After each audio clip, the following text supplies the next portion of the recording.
Hello, I'm your resident bibliophile and royal witch, Empress Celestia Libri. Welcome to today's stream, everybody.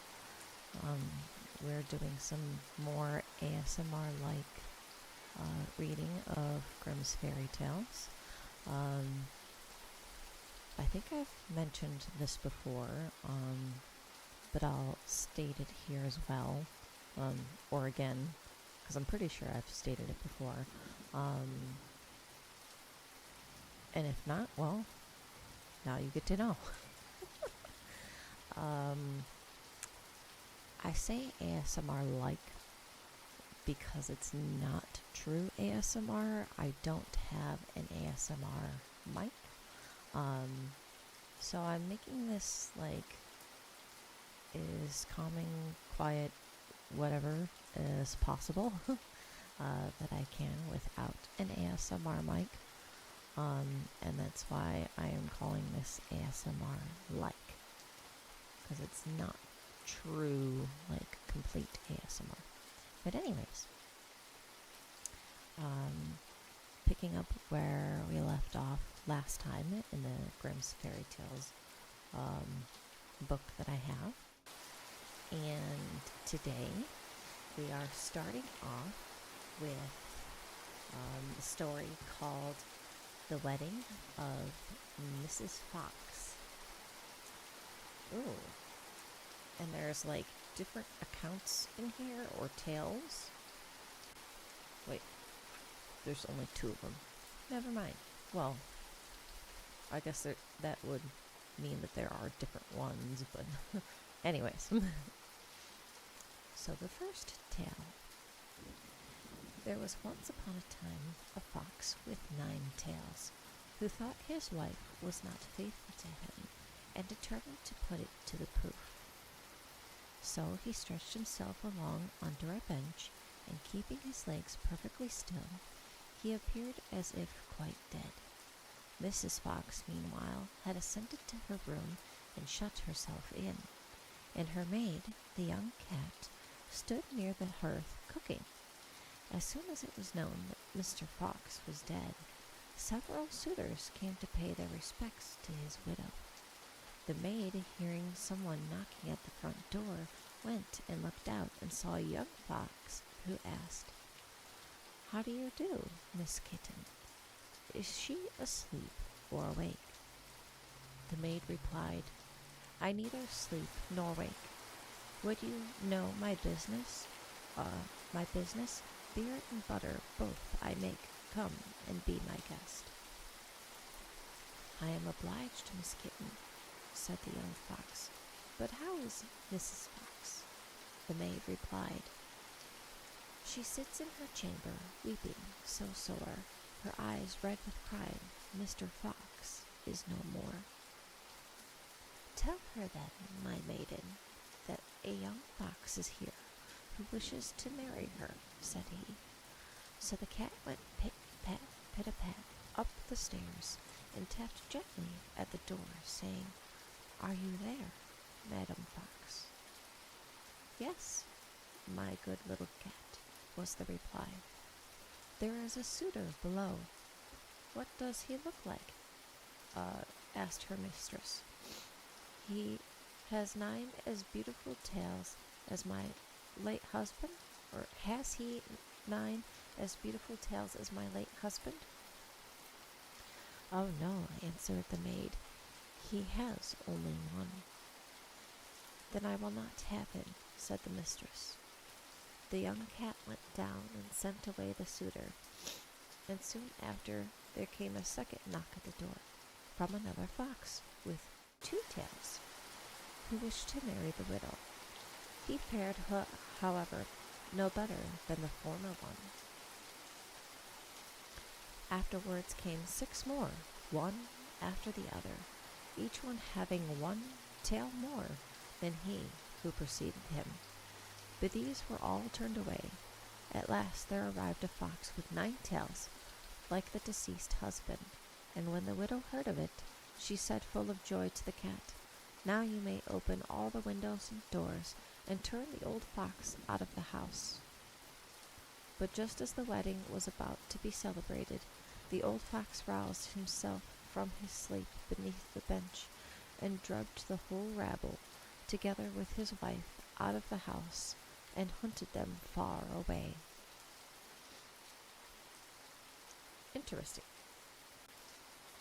So, a second account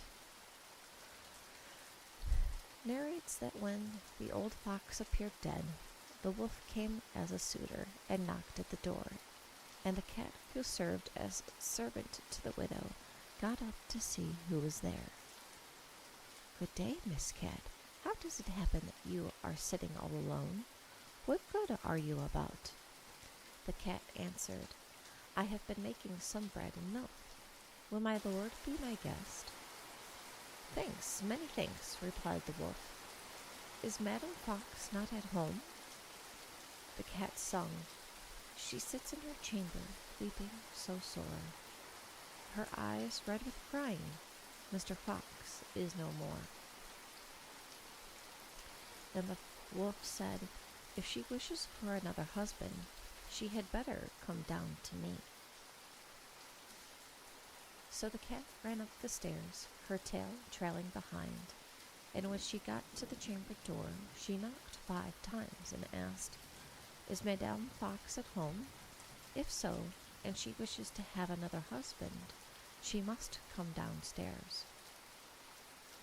Mrs. Fox asked, "Does the gentleman wear red stockings, and has he a pointed mouth?" "No," replied the cat. "Then he will not do for me," said Mrs. Fox, and shut the door. After the wolf had been turned away, there came a dog, and a stag, and a hare, a bear, a lion, and all the beasts of the forest, one after another. But each one was deficient of the particular qualities which the old fox had possessed, and the cat was obliged therefore to turn away every suitor. At last came a young fox, and when the question was asked whether he had red stockings and a pointed mouth, the cat replied yes, and she was bid to call him up and prepare for the wedding.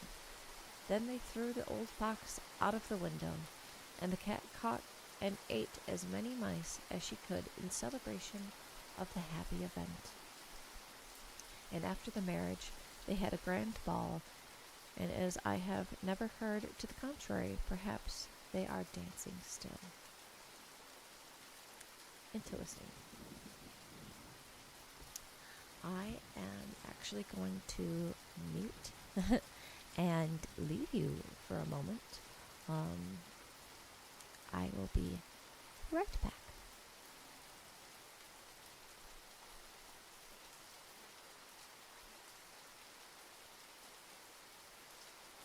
Hold on just a moment. I need to fix something first, if I can. What the fudge?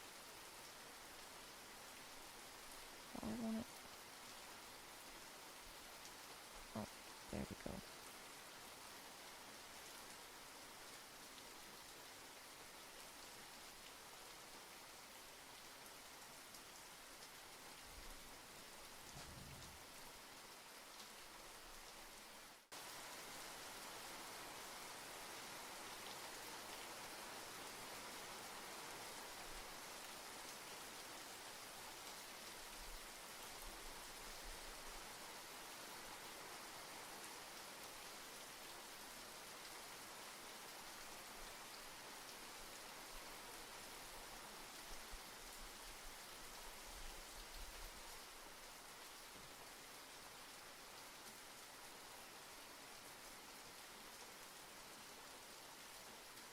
I'm back. Okay.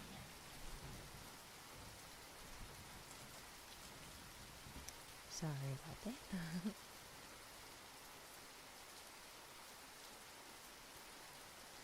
Okay.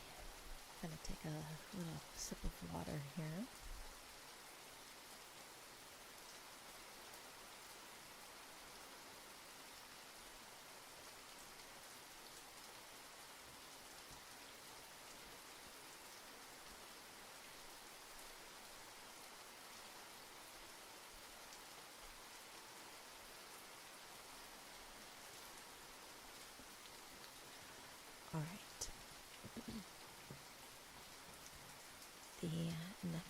story that we have is called The Little Elves.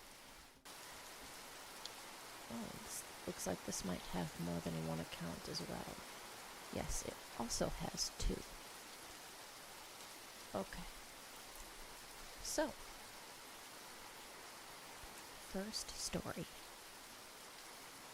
There was once a shoemaker who, from no fault of his own, had become so poor that at last he had nothing left but just sufficient leather for 1 pair of shoes. In the evening he cut out the leather, intending to make it up in the morning, and as he had a good conscience, he lay quietly down to sleep, first commending himself to God. In the morning he said his prayers and then sat down to work. But behold, the pair of shoes was already made, and there they stood upon his board. The poor man was amazed, and knew not what to say. But he took the shoes into his hand to look at them more closely. And they were so neatly worked that not a stitch was done wrong, just as if they had been done for a prize. Presently a customer came in, and because the shoes pleased him very much, he paid down more than was usual, and so much that the shoemaker was able to buy with it leather for 2 pairs. By the evening he had got his leather shaped out, and when he arose the next morning he prepared to work with fresh spirit. But there was no need, for the shoes stood all perfect on his board. He did not want either for customers, for 2 who paid him so liberally for the shoes,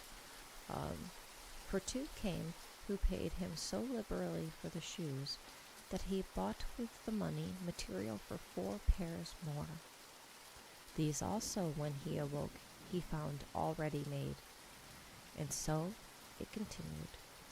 What he cut out overnight was in the morning turned into the neatest shoes possible. This went on until he had regained his former appearance and was even becoming a prosperous man. One evening, not long before Christmas, as he had cut out the usual quantity, he said to his wife, before going to bed, "What say you to stopping up this night to see who it is that helps us so kindly?" His wife was satisfied and fastened up a light, and then they hid themselves in the corner of the room, where hung some clothes which concealed them.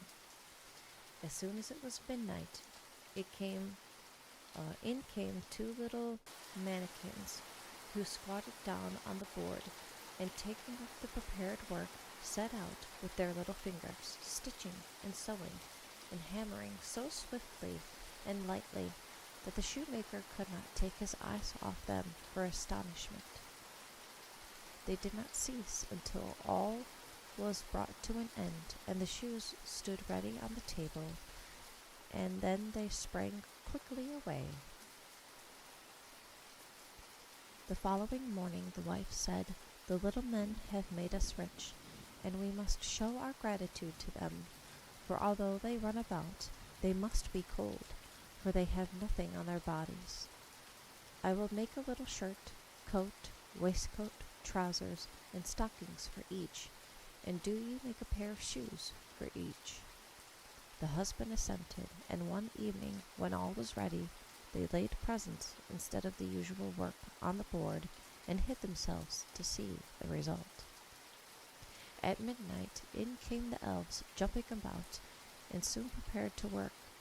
But when they saw no leather but the natty little clothes, they at first were astonished, but soon showed their rapturous glee. They drew on their coats, and smoothing them down, sang, "Smart and netty boys are we, shoemakers will no longer be." And so they went on hopping and jumping over the stools and chairs, and at last out at the door. After that evening they did not come again, but the shoemaker prospered in all he undertook and lived happily to the end of his days. That's a nice little story. I've heard that story before. But there is a second story.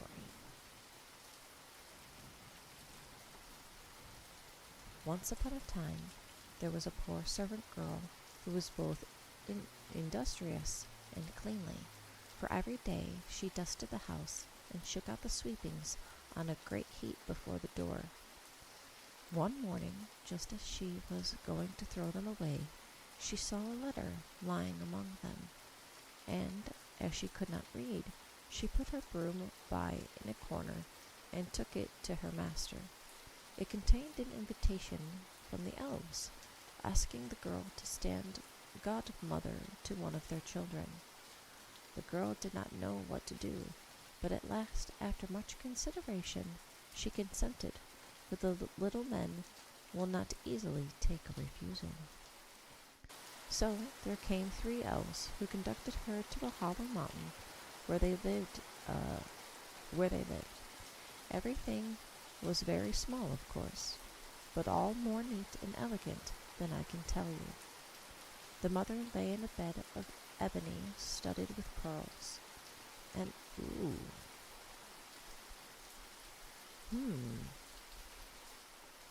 that could be an interesting look. Ebony with pearls.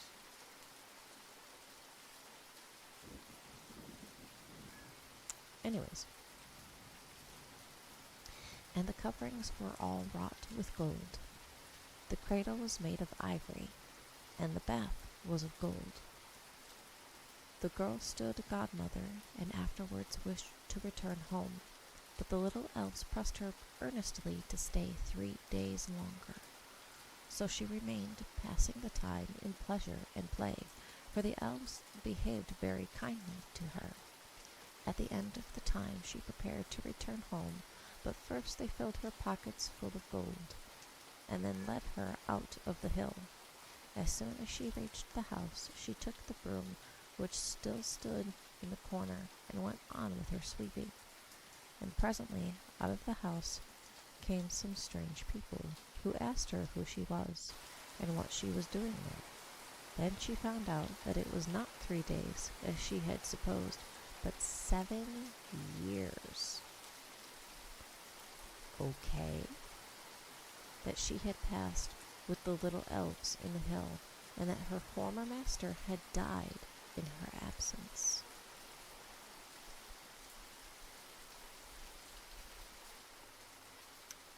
Interesting. And here's a third story. I didn't see this before. I only saw the first 2. There's actually a third story. Oops. The little elves once stole a child out of its cradle and put in its place a changeling. Uh-oh. So a changeling is a stolen child secretly put in the place of another. So let me start that sentence over.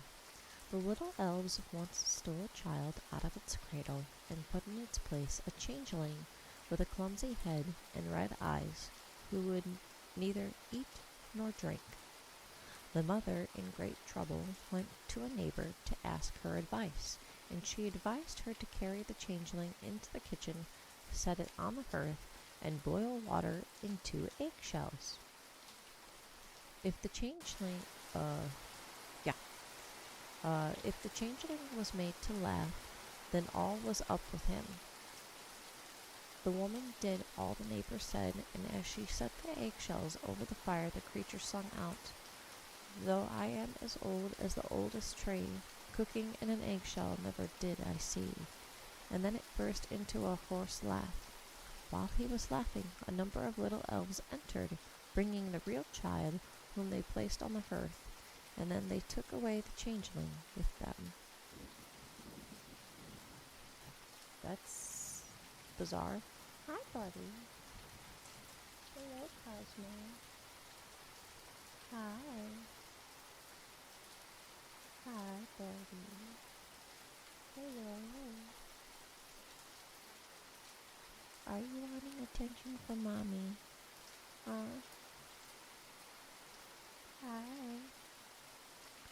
Mommy's busy working, though. Oh, I know. Oh my goodness. Oh my goodness. Oh my goodness. Here, you want to come here and lie down? Come here. Come on. Come on. There you go. Okay. Lie down. Can you lie down for mommy? No. Or at least just sit. There we go. Hi, buddy. Hello, Bob. Hi. Is this better? Are we better? Hi. Hello. Good boy. Good boy.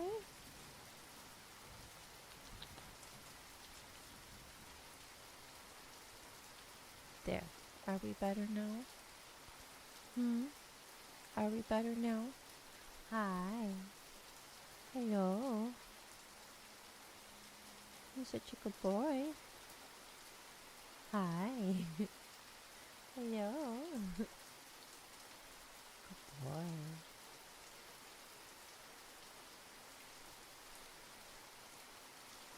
Good boy. No, you don't need to rub on that.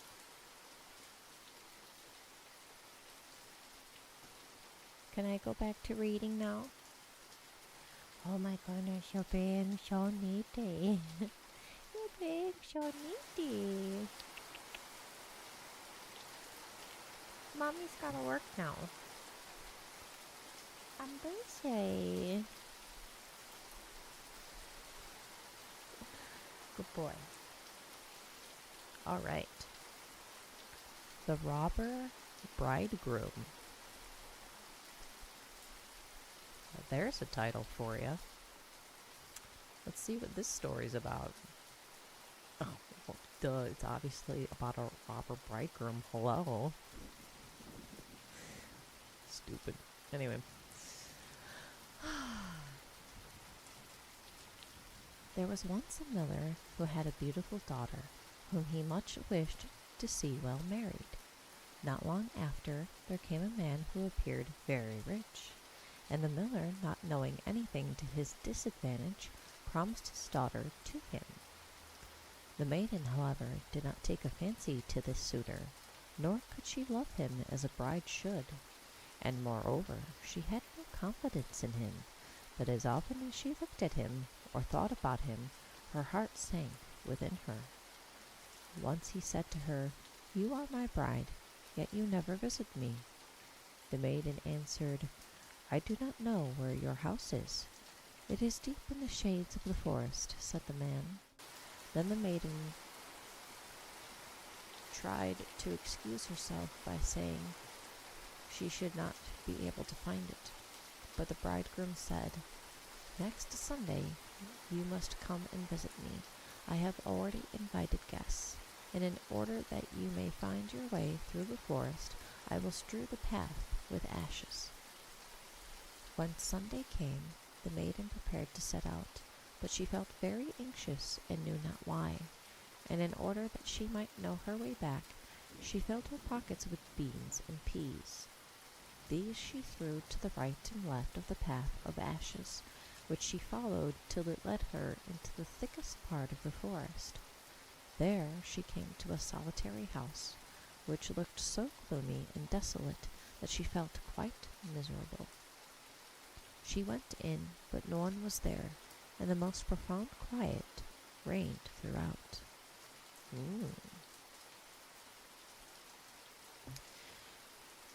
Suddenly a voice sang, "Return, fair maid, return to your home. 'Tis to a murderer's den you've come." Ooh, spooky. The maiden looked round and perceived that it was a bird in a cage against the wall which sang the words. Once more it uttered them, "Return, fair maid, return to your home. 'Tis to a murderer's den you've come." Now the maiden went from one room to the other, through the whole house, but all were empty, and not a human being was to be seen anywhere. At last she went into the cellar, and there sat a withered old woman, shaking her head. "Can you tell me," asked the maiden, "whether my bridegroom lives in this house?" "Ah, poor girl," said the old woman, when are you to be married? You are in a murderer's den. You think to be a bride and to celebrate your wedding, but you will only wed with death. See here, I have a great cauldron filled with water, and if you fall into their power, they will kill you without mercy, cook and eat you, for they are cannibals. If I do not have compassion and save you, you are lost."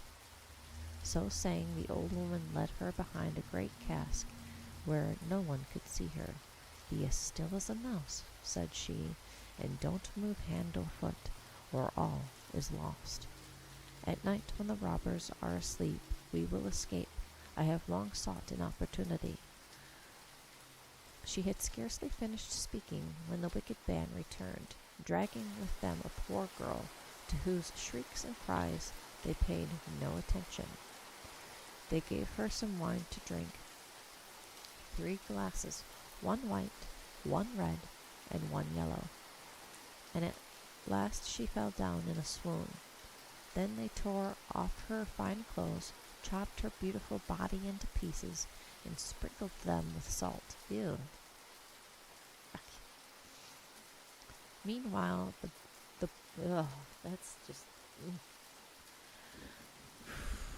Okay.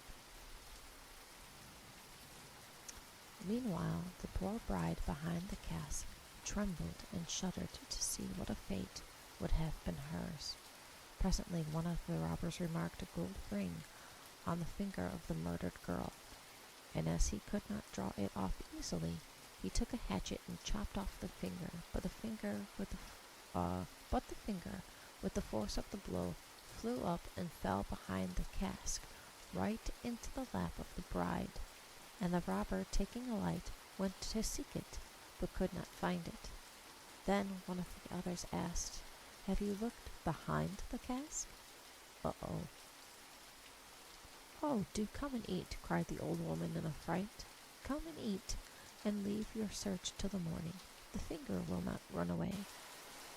"The old woman is right," said the robbers, and desisting from their search, they sat down to their meal, and the old woman mixed with their drink a sleeping draught, so that presently they lay down to sleep on the floor and snored away.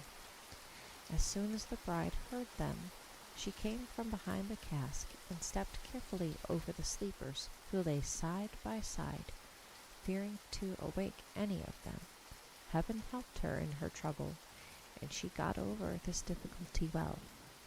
And the old woman started up too and opened the door, and then they made as much haste as they could out of the murderer's den. The wind had blown away the ashes, but the beans and peas the bride had scattered in the morning had sprouted up and now showed the path in the moonlight. All night long they walked on, and by sunrise they came to the mill, and the poor girl narrated her adventures to her father, the miller. Now, when the day came that the wedding was to be celebrated, the bridegroom appeared, and the miller gathered together all his relations and friends. While they sat at table, each kept telling some tale, but the bride sat silent, listening. Presently the bridegroom said, "Can you not tell us something, my heart? Do not you know of anything to tell?" "Yes," she replied, "I will tell you a dream of mine. I thought I went through a wood, and by I arrived at a house wherein there was not a human being, but on the wall there hung a bird in a cage, who sang, 'Return, fair maid, return to your home, 'tis to a murderer's den you've come.' And it sang this twice, my treasure thus dreamed I. Then I went through all the rooms, and every one was empty and desolate, and at last I stepped down into the cellar, and there sat a very old woman, shaking her head from side to side.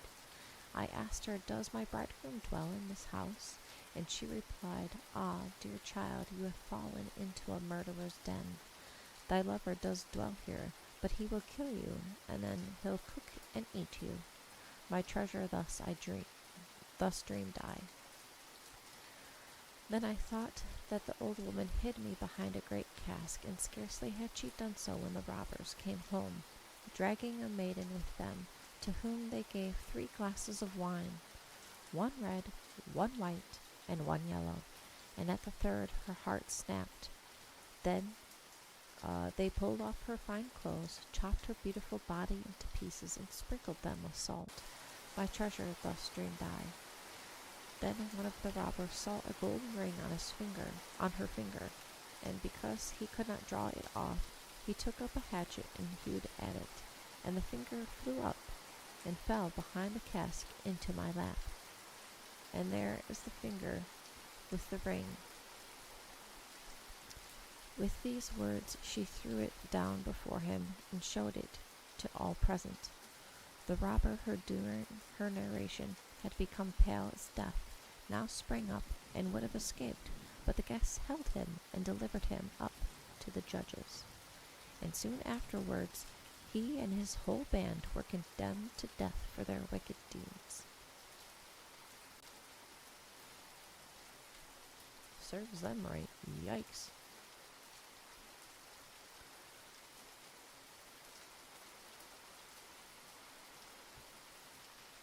And I get another thing of water here.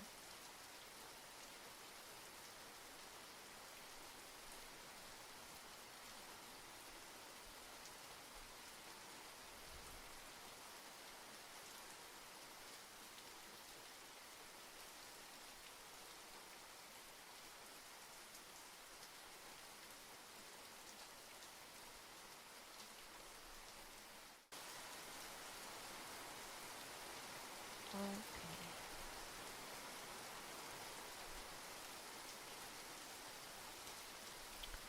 My cat has now settled beside me on the computer chair.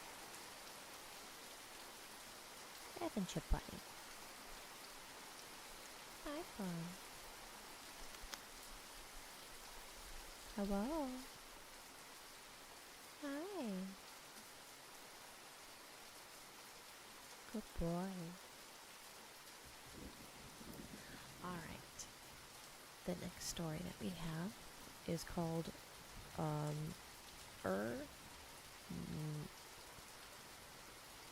Corbs. Corbs. HERR space KORBES. Corbs. There once lived a cock and a hen who agreed to set out on their travels together. The cock therefore bought a smart carriage which had 4 red wheels, and to which he harnessed 4 little mice. And then the hen got inside along with him, and they set off together. They had not gone far when they met a cat, who asked them where they were going. The cock answered, "To Corbs." "Will you take me with you?" said the cat. "Oh, yes, willingly. But get up behind, for you might fall out in front, and take care that you do not dirty my red wheels," replied the cock, and then he cried, "Now turn away, little wheels, and hurry on, little mice, or we shall be too late to find Corbs at home." On the road there afterwards came a grindstone, a pin, an egg, a duck, and last of all, a needle. And everyone mounted into the carriage and went on with it. When they arrived at the house, Corbs, I don't know. I think, is it Corbs? Anyways, was not at home, so the mice drew the carriage into the barn. The cock and hen flew onto a perch. The cat seated herself on the hearth. The duck perched on a water butt. The egg wrapped itself up in the towel. The pin hid itself in the cushion of a chair. The needle jumped on to the bed, and buried itself in the pillow, and the grindstone placed itself just over the door. Soon afterwards, Eric Korbes returned, and going to the hearth, poked the fire, and the cat threw the ashes in his face. He ran into the kitchen to wash himself, and the ducks spurted the water in his eyes. So he took up the towel to wipe them, and the egg broke and ran out over his chin. All these mishaps made him feel tired, and he dropped into a chair to rest himself, but the pin was there before him, and made him jump up in a rage and throw himself on the bed, where the needle in the pillow pricked him so that he shouted with pain, and ran in a terrible wrath out of the room. Just as he got to the door, the stone fell down on his head and knocked him down on the spot. So we conclude that this Eric Korbes must have been a very bad man. Oh, gosh. That's fantastic.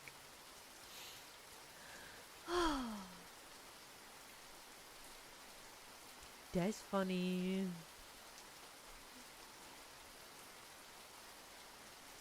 My cat is so cute.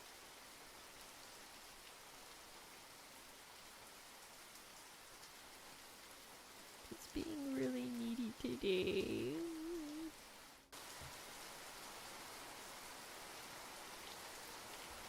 My little puppy. You're so good. Okay. Next story is called The Godfather. I can guarantee you it is nothing like the movie. Okay, that's interesting. The Godfather.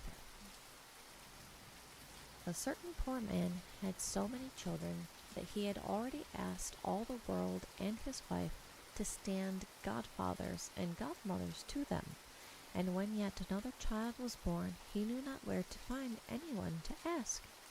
In great perplexity he went to sleep, and dreamed that he should go out of his door and ask the first person he met to be godfather.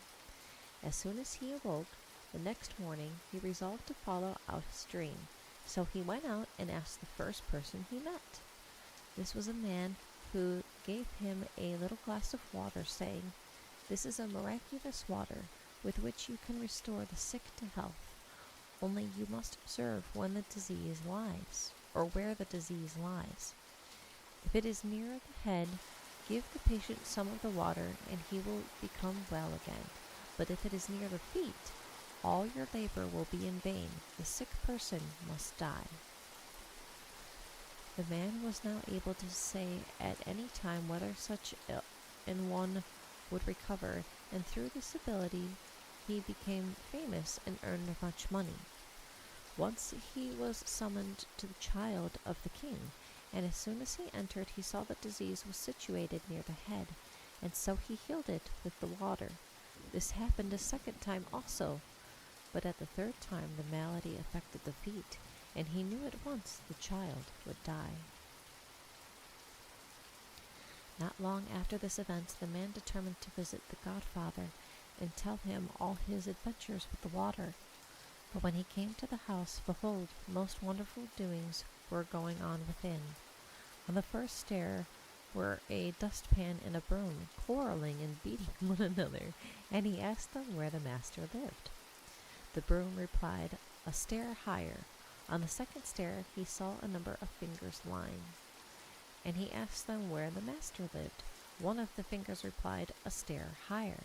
On the third stair lay a heap of bowls, who showed him up a stair higher yet, and on the fourth stair he found some fish frying themselves in a pan over the fire, who told him to go a stair higher yet. When he had mounted the fifth stair, he came to a room and peeped through the keyhole on the door, and saw the godfather there with a pair of long horns on. As soon as the poor man opened the door and went in, the godfather got very quickly into a bed and covered himself up. Then the man said, "Ah, Mr. Godfather, What wonderful doings are these I see in your house? When I mounted the first stair, there were a broom and a dustpan quarreling and beating one another. How very simple you are, replied the godfather. They were my boy and maid talking to one another. But on the second stair I saw some fingers lying. Why, how absurd you are, said the other. Those were roots of plants. But on the third stair I found a heap of bowls, said the man. Why, you silly fellow, replied the godfather, those were cabbages. But on the fourth stair I saw fish frying themselves in a pan. And the man spoke. The fish came and served up themselves on a dish. And then I mounted up the fifth stair. I peeped through the keyhole of a door, and there I saw you, O godfather, and you wore 2 very long horns. Hallo, that is not true, exclaimed the godfather, which so frightened the man that he ran straight off, or nobody knows what the godfather would have done to him. That's an interesting little story. The next one is the Godfather Death. Interesting. Alright, I'm going to get some more water.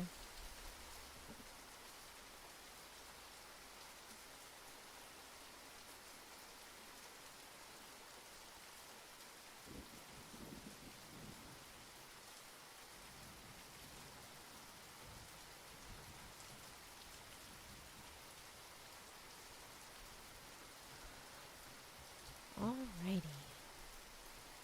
The Godfather Death. A certain poor man had 12 children and was obliged to work day and night to find them bread to eat. But when the 13th child was born, he ran out in his despair on the high road to ask the first he should meet to stand godfather to it. Presently he met Death striding along. Some godfather, striding along on his withered legs, who said, "Take me for godfather." The man asked him who he was, and received for reply, "I am Death, who make all things equal." Then answered the man, "You are the right person. You make no difference between the rich and poor. You shall be godfather for my boy." What the fudge? Death replied, "I will make your child rich and famous. He who has me for a friend can need naught." Then the man told him the christening was fixed for the following Sunday, and invited him to come. At the right time he did appear, and acted very becomingly on the occasion. When the boy arrived at years of discretion, the godfather came and took him away with him, and leading him into a forest, showed him an herb which grew there. "Now," said Death, "you shall receive your christening gift. I make you a famous physician. Every time you are called to a sick person, I will appear to you. If I stand at the head of your patient, you may speak confidently that you can restore him, and if you give him a morsel of that vegetable, he will speedily get well. But if I stand at the feet of the sick, he is mine, and you must say all medicine is in vain, for the best physician of the world could not cure him. Dare not, however, to use the herb against my will, for then it will go ill with you."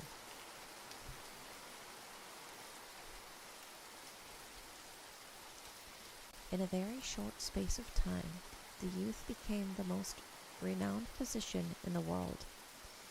He only wants just to see the sick person, and he knows instantly whether he will live or die, said every one to his neighbor, and so it came to pass that from far and near people came to him, bringing him the sick, and giving him so much money that he soon became a very rich man. Once it happened that the king fell sick, and our physician was called in to say if recovery were possible. When he came to the bedside, he saw that Death stood at the feet of the king. "Ah," thought he, "if I might this once cheat Death, he will certainly take offense, but then I am his godchild, and perhaps he will shut his eyes to it. I will venture. Oh, geez, that's not smart. So saying, he took up the sick man and turned him round so that Death stood at the head of the king. Then he gave the king some of the herb, and he instantly rose up quite refreshed. Soon afterwards, Death, making an evil and gloomy face, came to the physician and pressed him on the arm, saying, "You have put my light out, but this time I will excuse you, because you are my godchild. However, do not dare to act so again, for it will cost you your life, and I shall come and take you away." Soon after this event, the daughter of the king fell into a serious illness, and as she was his only child, he wept day and night until his eyes were almost blinded.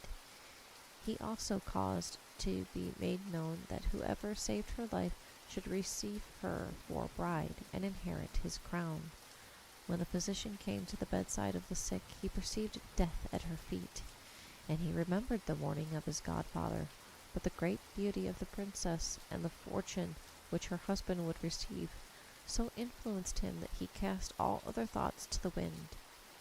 He would not see that Death cast angry looks at him and threatened him with his fist, but he raised up his patient and laid her head where her feet had been.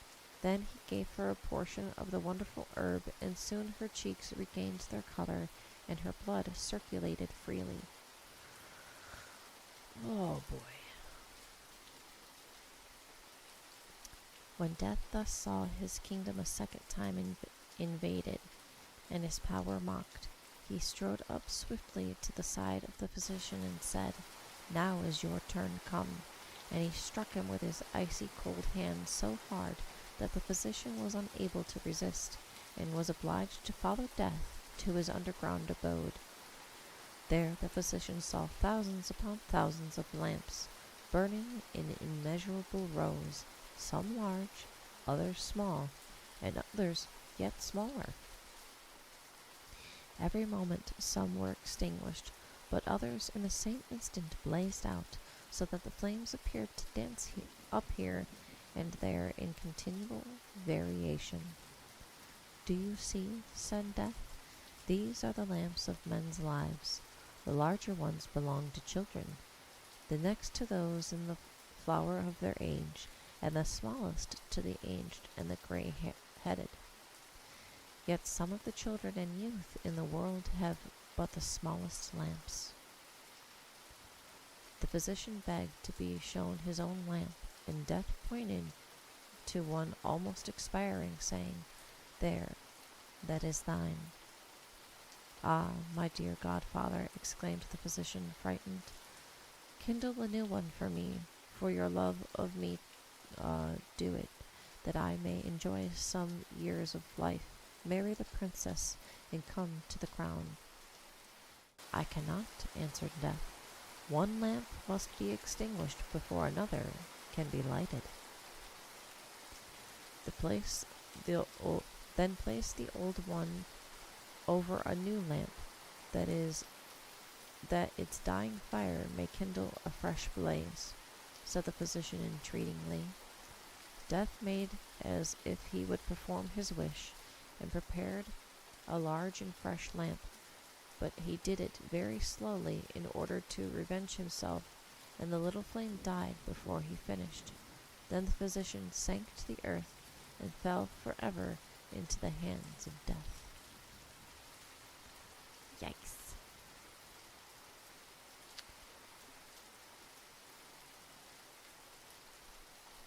Alright, buddy. Hello. Good boy. Good boy.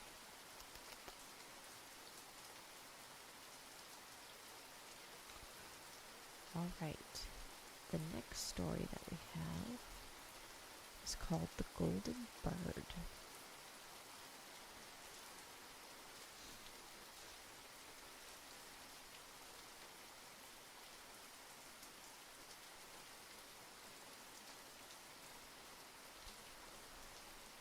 Alright.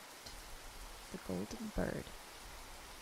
A long, long while ago, There was a king who had adjoining his palace a fine pleasure garden in which stood a tree which bore golden apples, and as soon as the apples were ripe they were counted, but the next day one was missed. This vexed the king very much, and he ordered that watch should be kept every night beneath the tree. And having 3 sons, he sent the eldest, when evening set in, into the garden. But about midnight the youth fell into a deep sleep, and in the morning another apple was missing. The next night the second son had to watch, but he also fared no better, for about midnight he fell fast asleep, and another apple was wanting in the morning. The turn was come now to the third son, who was eager to go, but the king hesitated for a long time, thinking he would be even less wakeful than his brothers. But at last he consented. The youth lay down under the tree and watched steadily, without letting sleep be his master, and just as 12 o'clock struck, something rustled in the air, and looking up he saw a bird flying, by whose feathers were of bright gold. The bird lighted upon the tree, and had just picked off one of the apples, when the youth shot a bolt at it, which did not prevent its flying away, but one of its golden feathers dropped off. The youth took the feather up, and showing it next morning to the king, told him what he had seen during the night. Thereupon the king assembled his council, and everyone declared that a single feather like this was worth a kingdom. "Well then," said the king, "if this feather is so costly, I must and will have the whole bird, for one feather is of no use to me." The eldest son was now sent out on his travels, and relying on his own prudence, he doubted not that he should find the golden bird. When he had walked about a mile, he saw sitting at the edge of a forest a fox, at which he levelled his gun, but it cried out, "Do not shoot me, and I will give you a piece of good advice. You are now on the road to the golden bird, and this evening you will come into a village where 2 inns stand opposite to each other. One will be brightly lit up, and much merriment will be going on inside, but turn not in there. Enter rather into the other, though it seem a poor place to you." The young man, however, thought to himself, "How can such a silly beast give me rational advice?" And going nearer, he shot at the fox, but he missed, and the fox ran away with its tail in the air. After this adventure he walked on, and towards evening he came to the village where stood the 2 public houses, in one of which singing and dancing was going on, while the other looked a very ill-conditioned house. "I should be a simpleton," said he to himself, "if I were to go into this dirty inn, while that capital one stood opposite." So he entered the dancing room, and there, living in feasting and rioting, he forgot the golden bird, his father, and all good manners. As time passed by and the eldest son did not return home, the second son set out also on his travels to seek the golden bird. The fox met him as it had his brother, and gave him good counsel, which he did not follow. He likewise arrived at the 2 inns, and out of the window of the riotous house his brother leaned, and invited him in. He could not resist, and entered and lived there only to gratify his pleasures.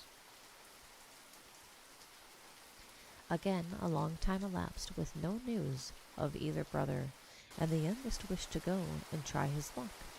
But his father would not consent. "It is useless," said he. "You are still less likely than your brothers to find the golden bird, and if a misfortune should happen to you, you cannot help yourself, for you are not very quick." The king at last, however, was forced to consent, for he had no rest while he refused. On the edge of the forest the fox was again sitting, and again he offered, in return for his life, the same piece of good advice. The youth was good-hearted and said, "Be not afraid, little fox. I will do you no harm. You shall not repent of your goodness," replied the fox, "but that you may travel quicker, get up behind on my tail."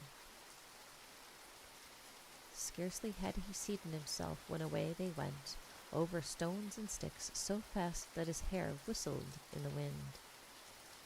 As soon as they arrived at the village, the youth dismounted, and following the advice he had received, turned without looking round into the mean-looking house, where he passed the night comfortably. The next morning, when he went into the fields, he found the fox already there, who said, "I will tell you what further you must do. Go straight forwards, and when you come to the castle before which a whole troop of soldiers will be sleeping and snoring, be not frightened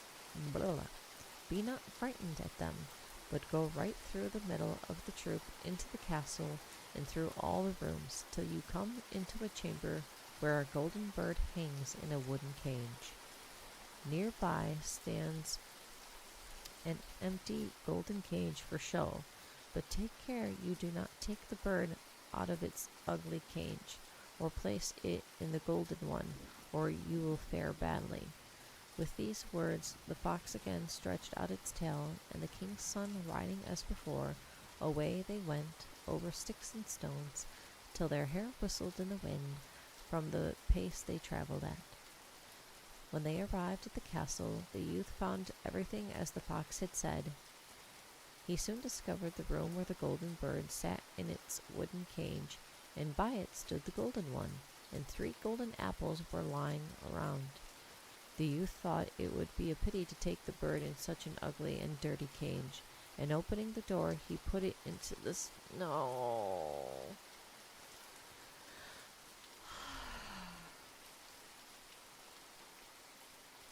He put it in the splendid one. At the moment he did this, the bird set up a piercing shriek, which woke the soldiers, who started up and made him a prisoner. The next morning he was brought to trial, and when he confessed all, he was condemned to death. Still the king said he would spare his life under one condition, namely, if he brought to him the golden horse which travelled faster than the wind, and then for a reward he should also receive the golden bird. The young prince walked out, sighing and sorrowful, for where was he to find the golden horse? All at once he saw his old friend the fox, who said, "There, you see what has happened because you did not mind what I said? But be of good courage, I will protect you, and tell you where you may find the horse.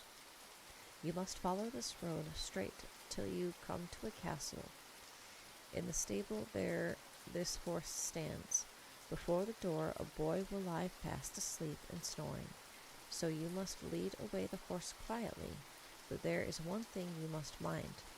Put on his back the old saddle of wood and leather, and not the golden one which hangs close by, for if you do, it will be very unlucky." So saying, the fox stretched out his tail, and again they went as fast as the wind. Everything was as the fox had said, and the youth went into the stall where the golden horse was. But as he was about to put on the dirty saddle, he thought it would be a shame if he did not put on such a fine animal the saddle which appeared to belong to him. And so he took up the golden saddle. Scarcely had it touched the back of the horse when it set up a loud neigh, which awoke the stable boys, who put our hero into confinement. The next morning he was condemned to death, but the king promised to give him his life and the horse if he would bring the beautiful daughter of the king of the golden castle. What a crazy story this is. With a heavy heart the youth set out, and by great good fortune soon met the fox. "I should have left you in your misfortune," said he, "but I felt compassion for you, and am willing once more to help you out of your trouble.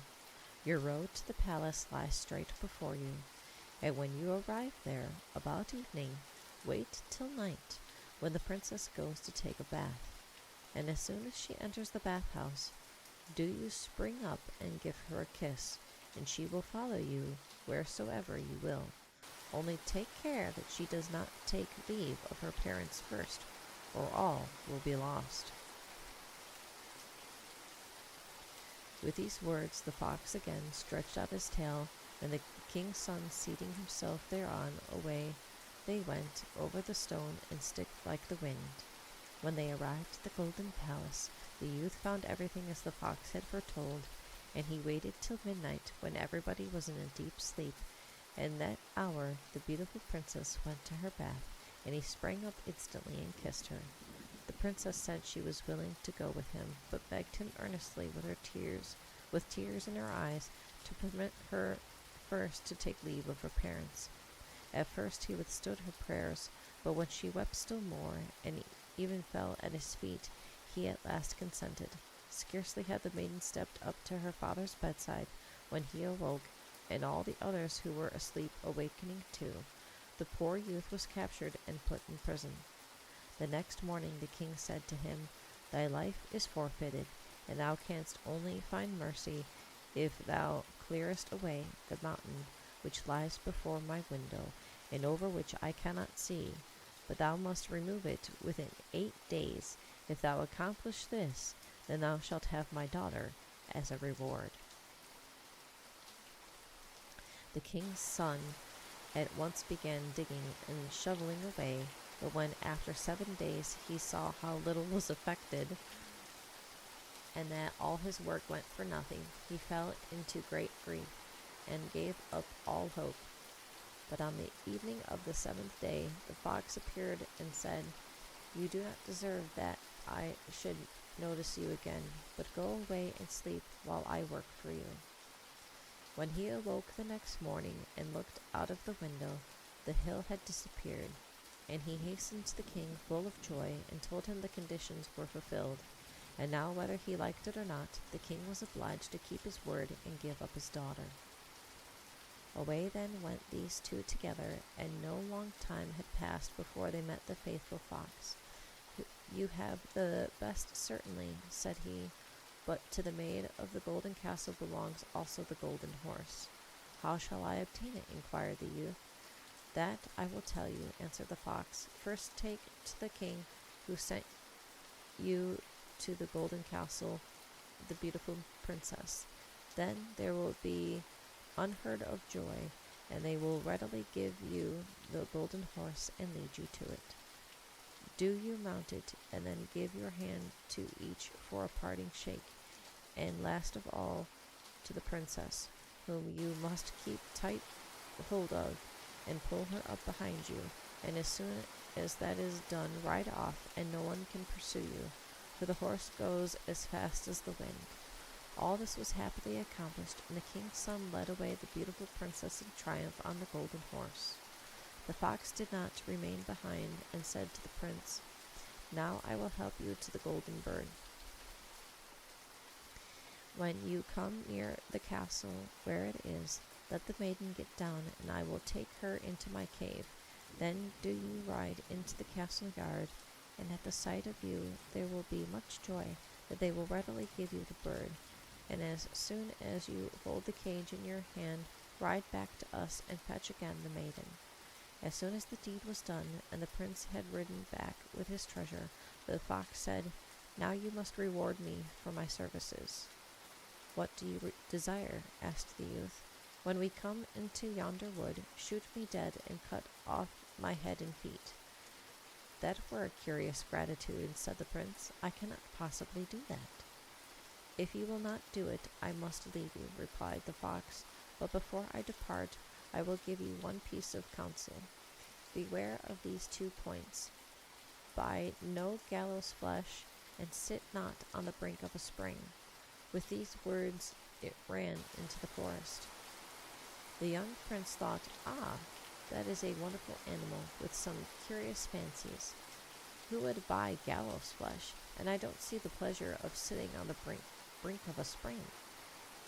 Onwards he rode with his beautiful companion, and by chance the way led him through the village where his two brothers had stopped.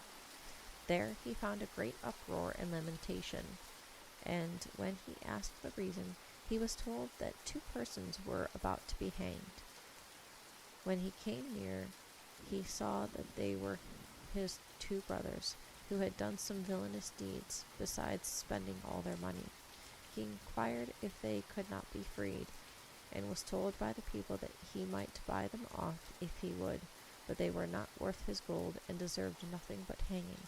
Nevertheless, he did not hesitate, but paid down the money, and his two brothers were released.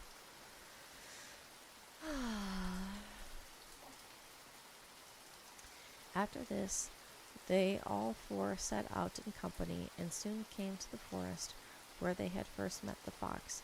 And as it was cool and pleasant beneath the trees, for the sun was very hot, the two brothers said, "Come, let us rest a while here by the spring, and eat and drink." The youngest consented, forgetting in the heat of conversation the warning he had received, and feeling no anxiety.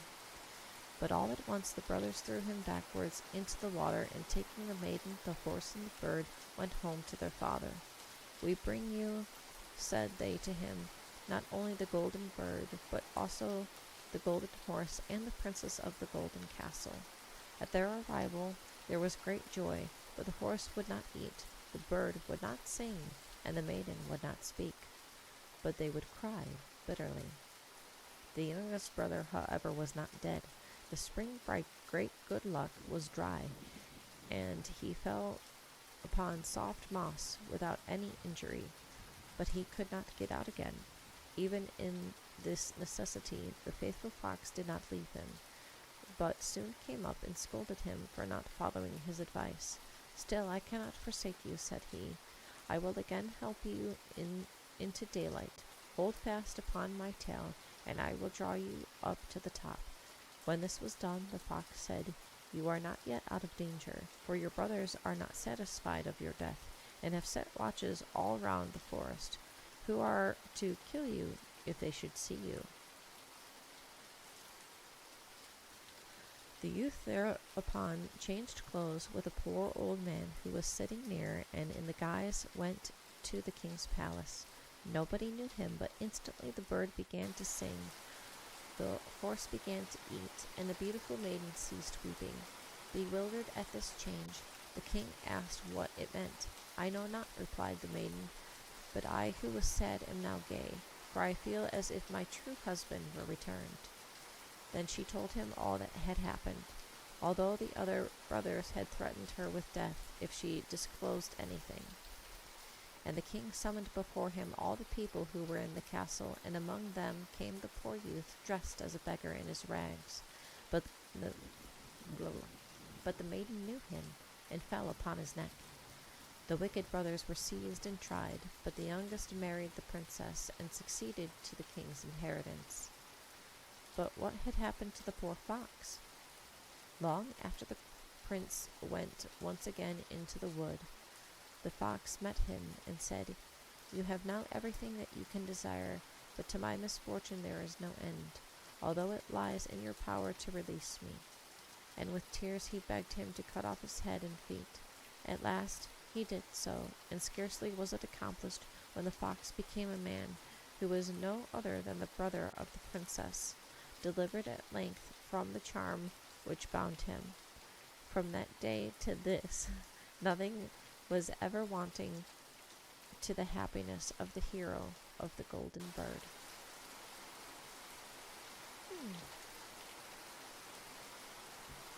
Interesting.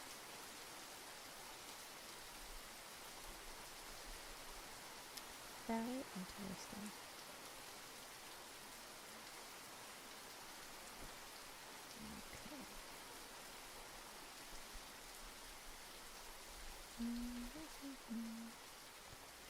I'm looking for something. Give me just a moment.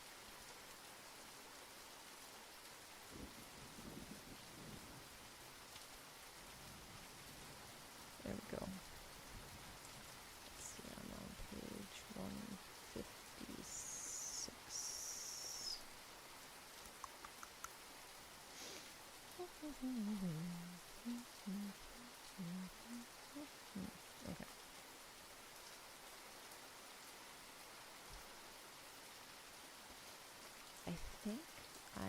going to go ahead and end it here for today. So, yeah. Alrighty. Hopefully, if you're, going through these, hopefully you're enjoying them. Hopefully they're a decent length, not too long, not too short. Perhaps if you're listening to this, you can let me know in the comments below if this is a good length, and if you're enjoying this ASMR-like reading series. I'm going to go ahead and head on out of here. But I will be back tomorrow. Yeah. So, have a good rest of your day or evening, wherever you are in the world, whatever time you happen to be listening to this. And don't forget to read a book. All right? Bye-bye.